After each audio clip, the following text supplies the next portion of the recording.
So just to quickly introduce myself, my name is Isabella Olivares. I'm an account executive here at Appficiency, and I've been here for almost 5 years now, working in several departments, but most recently in the sales team, working a lot with our construction customers.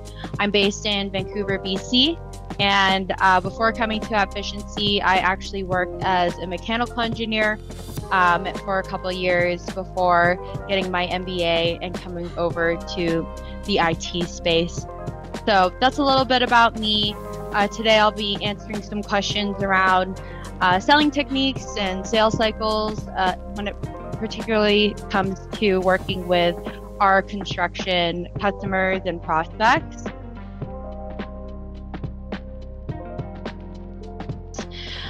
So for me, I always try to make sure I really hone in on what type of construction company our prospect is, because there's so many micro verticals and subsets of construction that overlap. So are they a general contractor? Are they a land developer, a self-performer, or a specialty contractor? Or do they just provide, one-off services? We have a lot of construction companies that are in the energy space, the telecom space. So the list really goes on, and Appficiency has been in this industry for a while now. So odds are we've worked with a similar customer, and if not, somebody with a similar footprint. So as much research as you can do, the better, so that when you come to that first call with that construction prospect, you already know what their typical pain points are and what their perception of value is. So if you can bring that to the first call, you'll really build that credibility off the bat with that first impression. And we can always add from there as we learn more about their needs. So that's how I try to bring in a value proposition for our construction customers, really cater it to them and what type of construction company they are. So for this one, change management is a big concern and risk for not just construction companies, for all prospective customers. They're always nervous about the adoption and changing their existing processes for their new ERP. And for this, of course, you want to reassure them any way you can. And that can be done through really emphasizing that we take a business first approach when it comes to working with our clients, especially in construction. So while, yes, their processes may change, but the overall goal and business outcome will still remain the same for their company, because we want to take a business first approach when it comes to configuring NetSuite. In addition, sharing customer stories and statistics on how many customers and construction customers that we brought live and have done this can provide that reassurance. But ultimately, maybe they don't want to hear it from a salesperson. So maybe they want to hear it from somebody who's been in their shoes. And that can be done by speaking to a delivery lead who would be working with them day in and day out, or a customer contact. And that can really give them some tidbits on how they manage the change management process and give that added reassurance that they need.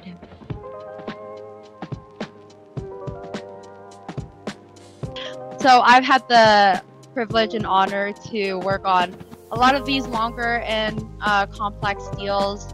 And I learned a lot from our leadership team who works on me with these deals, because they've been in this space for so long. So they've seen the large and complex, hairy deals and have taught me a lot, especially Paul McDonough, who's really my counterpart on these deals. And what I learned from him and from our leadership team is, for the longer deals, it definitely requires some patience, which is not typical for a sales rep.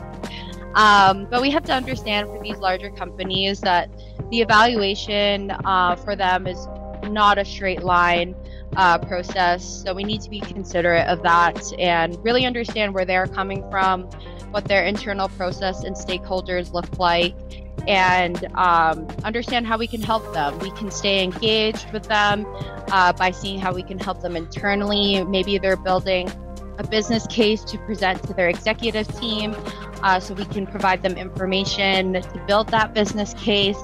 I've seen some really cool ones in my past.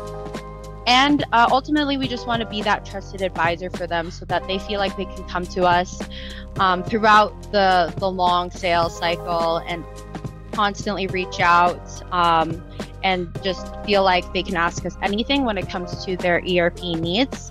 And for the complexities, I like to break it down into chunks. Obviously, it's good to have a good big picture of the overall solution, but it helps me to break down each requirement, what we're really looking at, and be able to convey that message to them in a structured format and organized format. And for the actual solution, we have such a plethora of knowledge here at Appficiency.